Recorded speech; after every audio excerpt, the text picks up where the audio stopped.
세상에 떠도는 기묘한 괴담들. 첫 번째 이야기. 나는 아직도 터널이 무섭다. 옛날 직접 겪은 이야기다.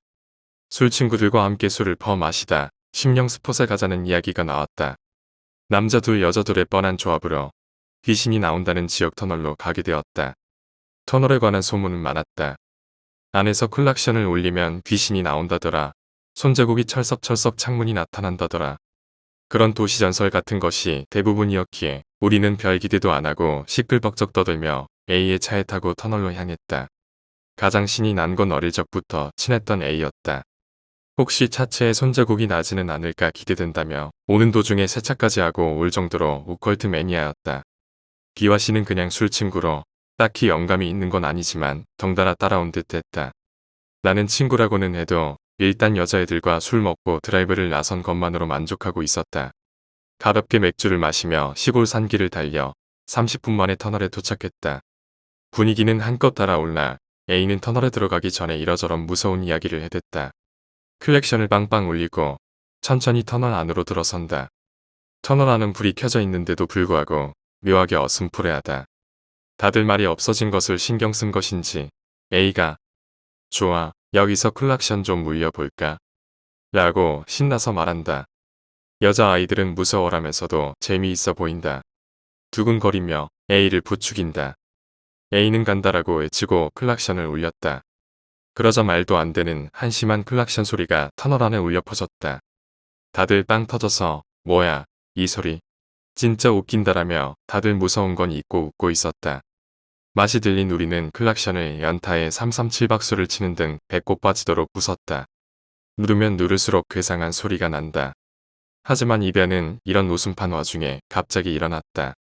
갑자기 모두가 웃음을 멈추고 차 안에 정적만이 남았다. 어라? 하고 뒷좌석의 여자아이들을 보자 입을 뻐끔거리며 웃고 있다. 뭐라고 할까? 얼굴에 힘이 빠진 것 같은 모습이다. 내 귀가 이상한 것이라고 알아차리는 데는 얼마 시간이 걸리지 않았다. 완전히 다른 소리가 들리지 않을 뿐 아니라 나 자신의 목소리조차 들리지 않았다. 친구들에게 큰 소리로 도움을 요청했지만 다들 똑같은 현상에 빠진 것인지 입만 벙긋거리며 손으로 귀가 들리지 않는다고 호소할 따름이었다. A는 몸을 덜덜 떨면서도 서둘러 차를 출발시켰다. 나는 너무 무서워서 뒤도 돌아볼 수 없었다. 무언가 보고 말 것 같다는 두려움이 너무나도 컸기 때문이었다. 터널을 통과해도 귀는 들리지 않아 아무리 소리를 쳐도 마찬가지였다. 10분 정도 달려 산길을 빠져나온 후에야 다들 괜찮아? 라는 B의 목소리가 들려 그제야 정상으로 돌아왔다는 것을 알았다. B와 C는 뒷좌석에서 무서웠다고 펑펑 울었다. 한심한 일이지만 나도 겨우 안심해서 뚝뚝 눈물을 흘리고 있었다. A는 터널에서 나올 무렵부터 울고 있었기에 저는 울면서 드라이브를 하는 우스꽝스러운 꼴이 되었다. 겨우 주변에 편의점을 발견해 커피라도 하나씩 사고 좀 안정을 되찾았다. 그리고 다들 아까 일어났던 일에 관해 이야기하기 시작했다. 나와 B, C가 흥분해서 아무것도 들리지 않게 됐던 일을 이야기하고 있는데 갑자기 A가 너희가 갑자기 이상해져서 정말 무서웠다고 라며 또 울기 시작했다. 기묘하게도 A만은 아무런 이상을 겪지 않았던 것이다. 계속 웃고 있던 우리들이 갑자기 큰 소리로 하고 외치거나 뭐야 이거 아무것도 안 들려 도와줘 라고 말하기 시작했다는 것이었다. 혹시 우리가 미친 것은 아닌가 싶어 너무나 무서웠지만 어쩔 도리가 없었다는 것이었다. 눈물을 흘리며 떨고 있는 A 앞에서 우리는 모두 할 말을 잊었다. 지금은 아무 문제 없이 살아가고 있지만 나는 아직도 터널을 지나갈 때마다 두렵다. 두 번째 이야기. 액신. 우리 고향 뒷산에는 신주도 없는 오래된 신사가 하나 있다.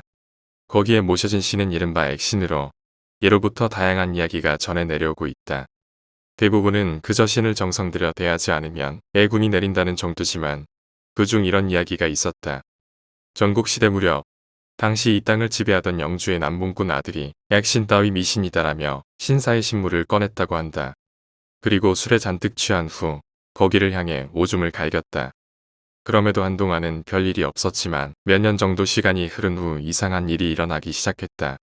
자세한 것은 전해지지 않으나 여기저기서 설명할 수 없는 그의 현상이 마구 나타나기 시작했다고 한다. 마을 사람이 몇 명씩 난데없이 실종되는가 하면 영주는 얼굴이 2배 가까이 붓는 원인 불명에 걸려 시력을 잃고서야 겨우 회복할 수 있었다고 한다. 또한 문제의 그 남봉꾼 아들은 정신이 나가 산으로 향하더니 다시는 돌아오지 않았다고 한다. 그뿐 아니라 영주의 나머지 세 아들도 전쟁에 나갔다가 큰 상처를 입거나 병에 걸리는 등 지역 전체에 온갖 내군이 몰아쳤다는 것이다. 결국 액시를 두려워한 마을 사람들은 어떻게든 신을 진정시키려 온갖 시도를 했지만 아무것도 먹히지 않았고 차차 사람들은 마을을 떠나 황무지가 되어버렸다는 것이다. 하지만 워낙 오래된 이야기인데다 이야기의 결말조차 나지 않은 것이었다. 그뿐 아니라 이후 마을에서 살게 된 사람들은 모두 이주해온 사람들이었기에 무언에 남아있지도 않고 구전으로만 내려온 이야기를 진지하게 믿는 이는 거의 없었다. 그리고 세월이 흘러 우리 할아버지가 아직 태어나기 전 메이지 유신이 일어나고 몇 해 정도 지났을 무렵이었다. 신사는 그때도 신주가 없어서 마을 회의를 통해 지역 유지들이 중심이 되어 관리를 하고 종종 타지의 신주를 불러와 제사를 맡기고 있었다. 더불어 구전으로 내려오는 이야기에서 신체를 건드리지 않으면 제액이 내릴 일은 없다는 것이 있었기에 신체는 누구의 손도 타지 않고 계속 그대로 신사에 보존되고 있었다. 그렇게 전국시대 이후 신사나 마을에 이상한 일 없이 없었으나 어느 해인가 사건이 터지고 말았다. 어느 날 마을의 젊은이들이 모여 이야기를 하던 도중 그 신사에 관한 화제가 나온 것이다. 재앙 같은 게 있을 리가 없지. 이제 일본은 문명 개화국이라고. 그런 나이다 빠진 미신 따위 내다버려야 하네. 결국 그 말을 계기로 미신을 없애기 위해 신체의 정체를 확인하러 가자는 말이 나오게 되었다고 한다. 필시 일종의 담력시험 마냥 가벼운 생각에서 나온 것이었으리라. 하지만 모두가 그 이야기에 찬성한 것은 아니었고 당연히 애군을 두려워하는 이들도 있었기에 실제로 신사로 향한 것은 10명 정도였다고 한다. 아무래도 담력시험을 겸하는 것이다 보니 신사를 찾는 것은 한밤중이었다. 신사의 경내에 들어서 배전의 문을 열고 안에 들어가자 작고 아담한 제단이 있었다. 그 마침대 뒤에 은으로 꽁꽁 묶인 낡고 더러운 오동나무 상자가 놓여 있었다. 아무래도 신체는 그 안에 들어있는 것 같았다. 아무리 떠들썩하게 물려왔다고는 하지만 정작 거기까지 오니 조금 겁이 나기 시작했다. 거기에 왠지 다들 알 수 없는 가슴 떨림에 상자를 만지는 것이 꺼려졌다. 하지만 맨 처음 말을 꺼냈던 녀석이 결국 마음을 먹고 상자를 손에 들고 끈을 푼 뒤 뚜껑을 열었다. 상자 안에는 깨끗한 고곡이 3개 들어있을 뿐 이상한 것은 없었다. 젊은이들은 신체가 별거 아니라는 것을 확인하자 긴장이 풀려서인지 신체를 원래대로 돌려두고 그대로 아침까지 배전에서 술판을 벌였다고 한다. 이튿날 아침 배전에서 신체를 건드렸을 뿐 아니라 아침까지 술판을 벌였다는 게 마을 사람들에게 알려져 젊은이들은 엄청나게 혼이 났지만 딱히 별일이 있었던 것도 아닌 터라 마을 유지들이 젊은이들과 함께 신사에 사죄하러 가는 것으로 일은 일단락되었다. 하지만 그로부터 3년 후 마을에서 이상한 일들이 벌어지기 시작했다. 마을 변두리에 멧돼지나 사슴, 원숭이 같은 짐승의 시체가 나무에 꽂혀 방치되어 있는 것이 발견된 게 시작이었다. 한밤중 사람인지 짐승인지 알 수 없는 기분 나쁜 소리를 들었다는 사람들이 나타나더니 이 집 저 집에 수많은 조약돌이 날아오거나 개가 아무것도 없는 하늘을 바라보며 미친 듯 짖기도 했다. 깊은 밤 새까만 사람 그림자가 몇십 명이고 줄을 지어 걷는 것이 보였다는 사람도 있었다. 이렇듯 직접적 피해는 없어도 기분 나쁜 사건이 계속해서 일어나는 것이었다. 워낙 괴상한 일이 잦다 보니 마을에서도 차차 3년 전 그 일 때문에 그런 게 아닐까 라는 소문이 돌기 시작했다.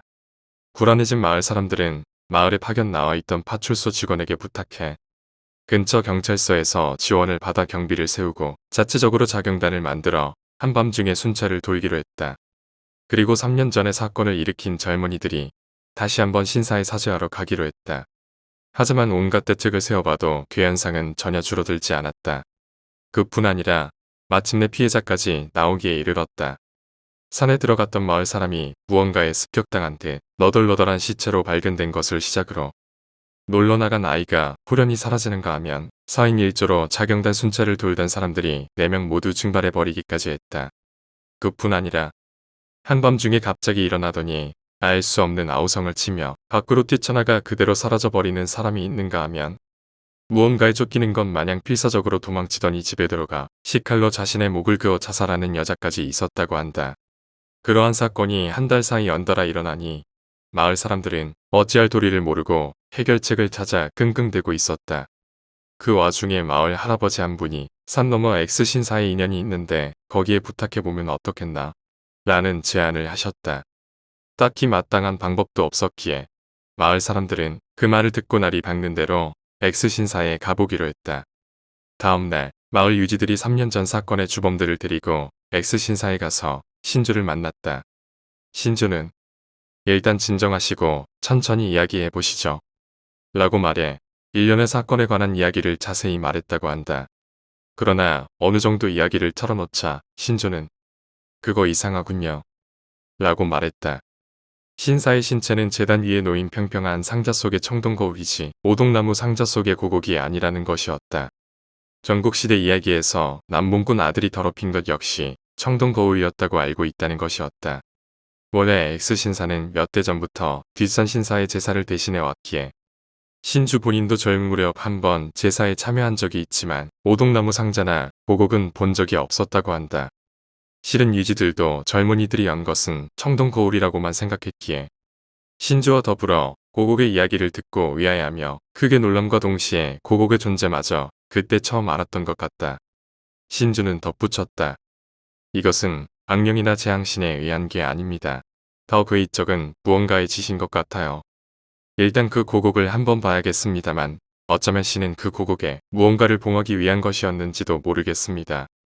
신주는 우선 X신사에 남아있는 문헌을 찾아 뭔가 고곡에 관한 정보가 없는지 알아보기로 하고 이틀 뒤 촌장의 집에서 만나자며 마을 사람들을 돌려보냈다. 이틀 뒤 촌장과 젊은이들이 촌장의 집에서 신주를 기다리고 있는데 파출소에서 순경이 찾아왔다. 그리고는 그 현상이 주변 마을과 근처 군 부대에서도 일어나기 시작했다는 것을 전했다. 몇몇 곳에서는 실종자까지 나오기 시작해 아무래도 마을을 주변으로 피해가 퍼져나가고 있는 것 같았다. 아직 근원이 우리 마을이라는 것은 알려지지 않았지만 소문이 퍼져나가면 책임을 충분당할지도 모르니 빨리 해결을 봐야 한다는 것이었다. 다들 걱정에 차서 이런저런 이야기를 나누는 사이 X신사에서 신주가 찾아왔기에 우선 다들 신사의 고곡을 확인하러 가기로 했다. 산길을 올라 신사에 도착하자 신주는 자신이 조사한 것들을 이야기하기 시작했다. 신주의 말에 따르면 이 부근은 먼 옛날부터 무언가 사악한 것이 있어 자주 사람을 잡아갔다고 한다. 그래서 이 땅에 살던 사람들은 토척신에게 부탁해 이 좋지 못한 것을 퇴치해달라고 부탁했지만 그 무언가의 힘이 너무 강했을 뿐 아니라 잡아간 사람들을 흡수해 넣어 처음보다 훨씬 강해진 상태였다고 한다. 토착신의 힘으로도 없앨 수는 없었고 그 힘을 봉인하는 것이 고작이었다는 것이다. 즉, 그 무언가 자체가 봉인된 것이 아니었기에 계속 마을 주변에 잠복해 있지만 힘이 봉인되었기에 아무것도 하지 못하고 있었던 것이다. 그러던 와중 마을 젊은이들이 신이 봉인했던 고곡 상자를 열어버렸기에 무언가는 힘을 되찾고 사람을 잡아가기 시작했다는 것이었다. 신주의 말에 의하면 전국시대 때는 신사의 신이 내린 재앙이었을 테지만 이번 사건은 그것과 완전히 다른 일이라 한다. 마을 사람들이 봤던 검은 그림자는 잡혀간 사람들의 모습으로 그들을 해방시켜주는 것은 이미 불가능하다고 한다. 또한 이번 일로 무언가는 더욱 힘이 강해졌지만 아직 신의 힘을 빌린다면 그 힘을 봉인할 수 있을 테니 서둘러야 한다는 것이었다. 그나마 다행인 것은 무언가는 고곡과 너무 오랜 세월 일심동체였기에 아직도 고곡에서 멀리 벗어나지는 못한 채 근처에 숨어 있을 것이라는 점이었다. 하지만 봉인을 풀었던 젊은이들은 모두 무언가에게 홀려 있을 가능성이 있기에 봉인한 후에도 안심할 수는 없다. 그래서 힘을 봉인한 후 따로 불제를 드리고 그래도 안되면 큰 신사를 찾아가 불제를 받아야만 한다고 했다. 또한 무언가의 힘을 봉인하기 위해 신을 부르는 사이 무언가가 젊은이들을 이용해 의식을 방해할 수도 있으니 봉인을 열었던 젊은이들을 모두 데려오기로 했다. 신주는 촌장에게 평소 제사를 드릴 때 쓰던 도구들과 더불어 종이에 무언가를 써서 거기 있는 것을 가져오도록 시켰다. 또한 마을로 내려가 젊은이들을 모두 불러오도록 전했다. 그 후 젊은이들에게는 무슨 일이 있어도 신사 밖으로 나가지 말라고 당부한 뒤 신주 본인은 오동나무 상자를 열어 고곡의 상태를 확인하기 시작했다. 고곡을 조사한 신주는 문헌대로 고곡을 힘을 봉하기 위한 것이지만 지금은 어떤 힘도 느껴지지 않는다고 말했다. 다만 역시 문헌대로 고곡과 무언가가 일심동체였던 탓에 무언가의 김새가 고곡에서 느껴진다고 한다. 몇 시간 뒤 촌장과 마을 사람들이 제사용 도구와 남은 젊은이들을 데리고 돌아왔기에 곧 토척신의 힘을 빌리기 위한 의식이 시작되었다. 신주가 젊은이들을 모두 줄로 둘러싼 결계 같은 것에 넣고 축서를 읽기 시작했다. 처음에는 별일 없이 진행되고 있었지만 점차 주변 분위기가 이상해지더니 짐승 냄새가 풍기기 시작하고 바깥에서 사람들이 열어 노가는 김새가 느껴지기 시작했다. 신사에 온 마을 사람들은 모두 배전 안에 있었고 남은 마을 사람들에게 오늘은 절대로 집 밖으로 나가면 안 되네 라고 엄포를 놓았기에 누군가 찾아올 리도 없다. 즉 무언가가 지금 신사 밖에 와 있는 것이었다. 지금은 신이 거울이라는 도구를 통해 내려오고 있으니 절대 저것은 배전 안으로 들어올 수 없습니다. 그러니 이 안에서 나가지만 않으면 안전합니다. 그러니 앞으로 얼마나 시간이 걸릴지는 모르지만 반드시 참고 참아야만 한다는 것이었다. 그리고 아침까지 의식은 계속되었다. 그 사이 밖에서는 짐승인지 사람인지 분간되지 않는 웃음소리, 웅성거리는 수많은 사람의 목소리, 무엇인가 걸어다니는 소리, 벅벅 벽을 긁는 소리가 들려왔다. 아침이 되자 여기저기를 미친 듯 두드리는 소리마저 들려왔다. 그래도 아침이 되어 의식은 무사히 끝났다. 마을 사람들은 긴장이 풀리자 다들 피로에 젖어 빨리 집에 돌아가 자려 했다. 신주에게 앞으로 어떻게 해야 하는지를 듣고 배전의 문을 연다. 그러자 눈앞에 여기저기 나무가 마구 쓰러져 있는 것이 보인다. 신사 주변은 몇십인지 몇백인지도 모를 사람의 진흙투성이 발자국이 무수하게 찍혀 있었다. 신사벽에는 무언가 큰 생물이 강하게 긁은 듯한 상처가 남아있고 여기저기에 새나 너구리의 시체가 갈기갈기 찢긴 채 널려 있었다고 한다. 나중에 신주에게 들은 바에 따르면 이 마을은 한번 황폐해진 적이 있기에 그때까지 내려오던 전원이나 전통이 대부분 사라져 버렸다고 한다. 그러면서 무언가의 존재에 대한 이야기나 신사에 관한 전통도 사라졌기에 지금까지 신주 본인도 문헌을 찾아보기 전까지는 그저 의례적인 제사에 관한 것밖에는 몰랐다는 것이다. 다만 문헌을 아무리 찾아봐도 무언가의 정체나 뒷산 신사에 관한 것은 알 수 없었다 한다. 이대로 끝났다면 이 이야기는 그저 먼 옛날에 있었던 기묘한 이야기일 것이다. 하지만 2년 전에 그 신사에 도둑이 들어 안에 있던 재구와 신체 등 모든 것이 사라져버린 것이다. 당연히 도둑은 그곳까지 훔쳐갔고 이제 몇 개월 후면 3년째가 된다. 과연 전승대로 무언가가 힘을 되찾고 그 주변 사람들을 집어삼키게 될까? 지금 고곡이 어디에 있는지는 모르지만 그저 두려울 따름이다. 세 번째 이야기, 인형. 내가 어릴 적 겪었던 기묘한 이야기다. 우리 아버지는 거지 근성 같은 게 있어서 근처 쓰레기장에서 언제나 망가진 가전용품이나 잡동사니를 찾아 아깝게 이런 걸 버렸대라며 집에 가지고 오곤 하셨다. 가족들은 그런 아버지를 보며 언제나 부끄러우니까 그만두세요라고 부탁했지만 그렇다고 말을 들을 아버지가 아니었다. 결국 다들 포기하고 아버지가 좋을 대로 하라고 내버려 두게 되었다. 아버지가 주워오는 것은 별의별 종류가 다 있었지만 그 중에는 도대체 왜 이런 걸 가져왔나 싶은 기묘한 것도 적잖았다. 그 중 하나가 그 인형이었다. 어느 날 집에 돌아왔더니 나와 여동생이 같이 쓰는 방에 낯선 인형이 놓여 있었다. 어차피 또 아버지가 주워온 거겠지. 나는 왜 이런 더러운 인형을 주워온 거야 라며 투덜대며 그 인형을 째려봤다. 아이들이 팔에 자주 껴안고 다니는 흔한 젖병을 무는 인형이다. 긴 속눈썹에 동글동글한 갈색 눈동자. 젖병을 물기 위해 살짝 열린 입술은 당장이라도 뭐라도 속삭일 것만 같이 생겼다. 새 것이었다면 분명 사랑스러운 인형이었을 것이다. 하지만 이전 소유자가 인형을 꽤 거칠게 다뤘는지 흰뺨 한쪽의 찌꺼은 매직으로 낙서가 되어 있다. 그뿐 아니라 눕히면 깜빡 감길 눈꺼풀도 한쪽만 그것도 반밖에 안 닫혀서 마치 한쪽 눈이 짓눌린 것 같은 험악한 꼴이 되어버린다. 빈말로도 귀엽다고는 못할 그런 인형을 왜 아버지가 가지고 온 것인지는 알 수 없었다. 나도 여동생도 원래 어릴 적부터 인형놀이를 좋아했기에 방 안에는 미미 인형이나 케이스에 들어있는 프랑스 인형, 봉제 인형 등 수많은 인형들이 쫙 늘어서 있었다. 그 사이에 아버지가 주워온 이 인형이 이질감을 발현하며 섞여 있던 것이다. 다른 인형들은 어릴 적부터 함께 놀았던 것들이니만큼 애착도 있고 거기에 있다는 걸 부자연스럽게 여긴 적은 한 번도 없었다. 하지만 그 젖병 무는 인형만은 달랐다.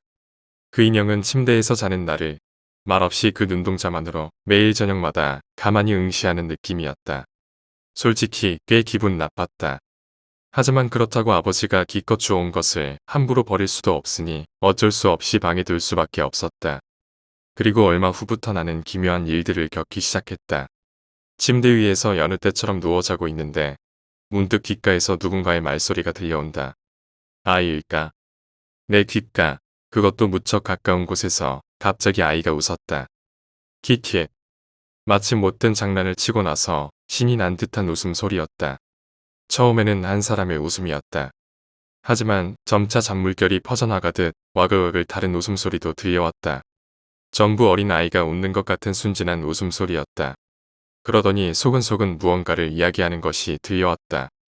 처음에는 바깥에서 아이들이 놀고 있나 싶었지만 이런 한밤중에 놀고 다닐 아이들이 있을 리 없다. 게다가 소리는 바로 내 귓가에서 나고 있었고 처음에는 아이들이 무슨 이야기를 하는지 잘 들리지 않았지만 조금씩 이야기가 귀에 들어왔다. 자는 거요? 자는 거요? 눈을 감고 있음에도 위에서 내 얼굴을 빤히 들여다보고 있는 누군가의 기척이 확실히 느껴졌다. 게다가 혼자가 아닌 여럿의 시선이다. 갑자기 나타난 그들은 내가 자고 있는지 아닌지를 확인하려는 듯 했다. 그러다 그중 한 명이 자고 있는지 아닌지 시험해보자 라고 말했다. 그 순간 내 몸은 벌벌 떨리기 시작하고 온몸에 소름이 쫙 돋았다. 지금까지 느껴본 적 없는 공포에 온몸이 굳었다. 결코 눈을 떠서는 안 된다고 느꼈다.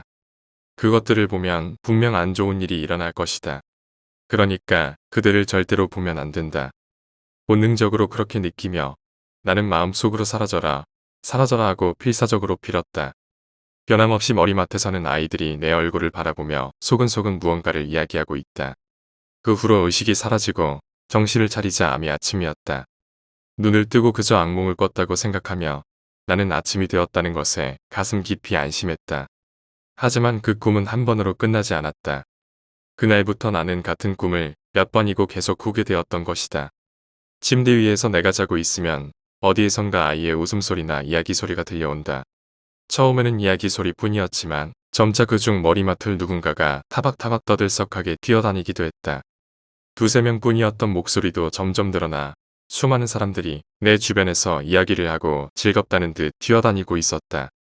스피커에서 끊임없이 사람 목소리가 들려오는 것 같은 상태가 계속 이어져 나는 몹시 무서웠다. 모두 어린 아이의 목소리다. 순진하게 웃는 소리, 까불며 떠드는 소리. 그리고 그 중에는 명확하게 내게 악의를 가진 목소리도 있었다. 그들은 내 귓가에서 내 얼굴을 바라보며 즐거운 듯 자는 거요? 자는 거요? 라며 말을 걸어온다. 대답하면 안 돼. 눈을 뜨면 절대 안 돼. 몸은 가위에 눌린 것 마냥 굳어서 손가락 하나 움직일 수 없다. 사라져라, 사라져라. 나는 부들부들 떨며 공포와 싸우며 꿈에서 깨기만을 그저 간절히 빌 뿐이었다. 또 누군가 내 옆에서 달리고 있다. 타박타박 복수의 작은 발소리가 들린다. 하지만 그럴 리 없다. 나는 2층 침대에서 자고 있는데 그들은 발소리를 내면서 궁중을 이리저리 돌아다니는 것이다. 그렇게 무서운 꿈을 매일 가지쿠니 나는 심각한 우울증에 빠지고 말았다. 그것이 인형 때문이라고 느낀 것은 어느 날 낮잠을 자고 있을 때였다.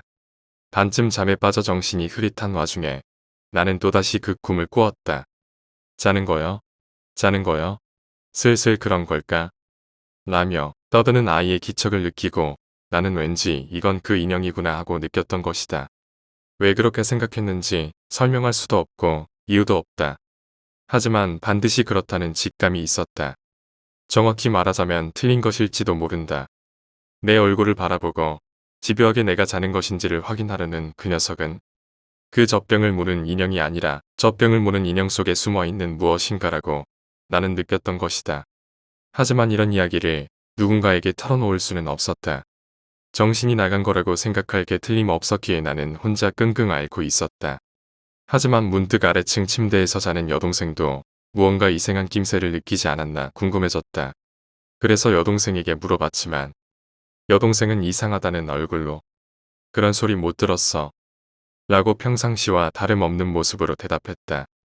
젖병 무는 인형이 무섭고 무서워서 견딜 수가 없고 어떻게든 하고 싶다는 생각뿐이었지만 구체적으로 뭘 어떻게 해야 할지는 아이인 내가 알 도리가 없었다.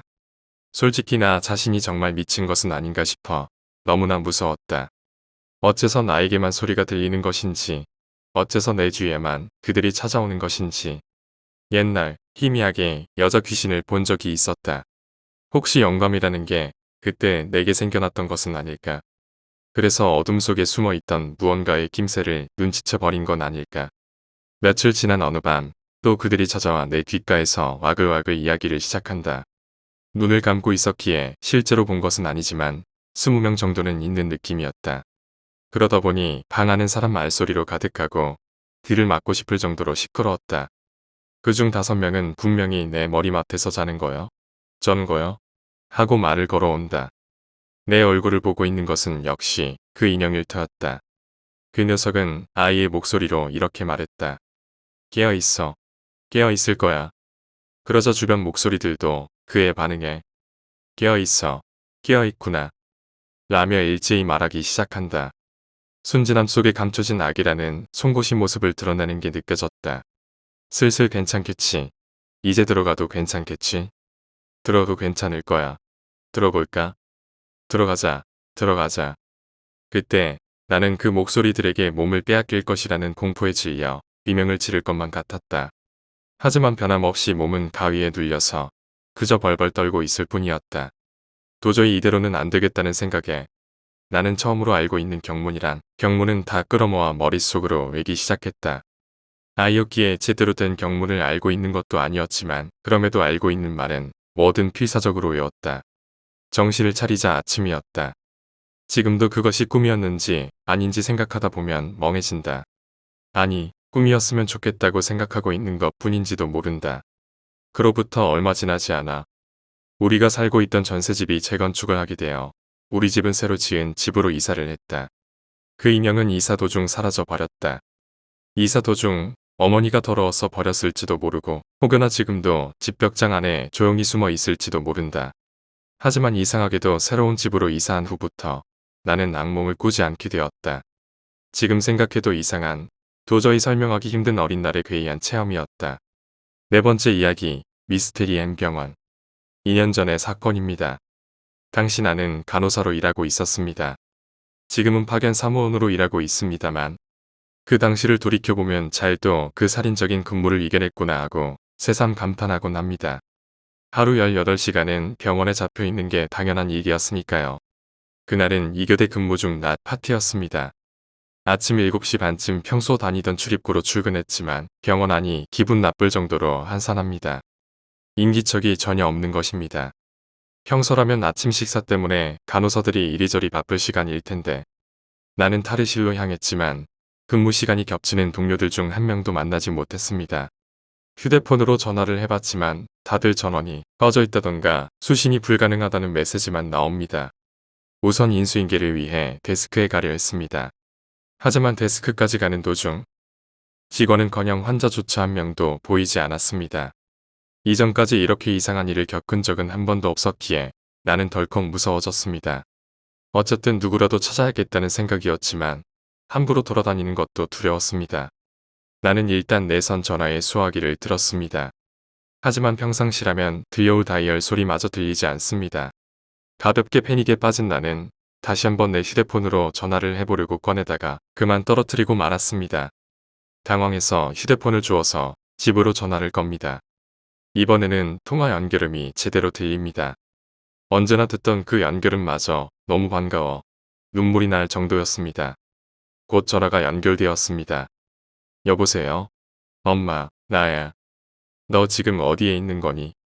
병원에서 연락이 왔었어. 시간 지났는데 내가 아직 안 와서 혹시 무슨 일 있는 거 아니냐더라. 그 이야기를 듣자 나는 힘이 빠져서 그 자리에 주저앉고 말았습니다. 그리고 오싹한 것을 깨달았습니다. 아까 내가 휴대폰을 떨어뜨린 곳에 그때의 충격으로 빠진 배터리가 그대로 놓여있던 것입니다. 배터리가 빠졌는데 통화를 했다니. 휴대폰은 내던지고 나는 어디로 가는지도 모른 채 정신없이 도망쳤습니다. 어디를 어떻게 달렸는지조차 기억나지 않습니다만 출입구 근처까지 오자 한 걸음도 더 못 걸을 정도로 지쳐버렸습니다. 그래서 나는 엉거주춤한 자세로 숨을 고르려 했습니다. 머지않아 밖으로 나갈 수 있는데 왜 거기서 쉬려고 했던지는 모르겠지만요. 문득 나는 얼굴을 들었습니다. 눈앞에는 벽에 설치된 전신 거울이 있었습니다. 하지만 거울 속에는 내 모습이 전혀 비치지 않았습니다. 그리고 나는 정신을 잃었습니다. 눈을 뜨자 데스크 안에 소파였습니다. 주변은 평소처럼 활기 넘치는 직장입니다. A의 말에 따르면 나는 출입구 근처에 넘어져 있었다고 합니다. 다만 이상하게도 그걸 A에게 가르쳐줬던 사람의 얼굴이 기억이 안 난다는 것이었습니다. 실제 그 사람을 보았는데도 어떤 얼굴이었는지, 키가 얼마였는지, 성별이 무엇이었는지조차 생각나지 않는다는 것이었습니다. A에게 온갖 질문을 다 받았지만 내게는 분명한 증거가 있었습니다. 병원 안에 던지고 도망쳤던 휴대폰이나 탈의실에서 갈아입은 옷이 전부 사라져버렸기 때문이었습니다. 게다가 내가 보고 기절했던 전신 거울도 원래 우리 병원에는 없는 물건입니다. 나중에 집에 들어가서는 한 번 더 놀랐습니다. 분명히 어머니는 내게 전화를 받았던 걸 기억하고 있는데 통화 기록에는 아무것도 남아있지 않았습니다.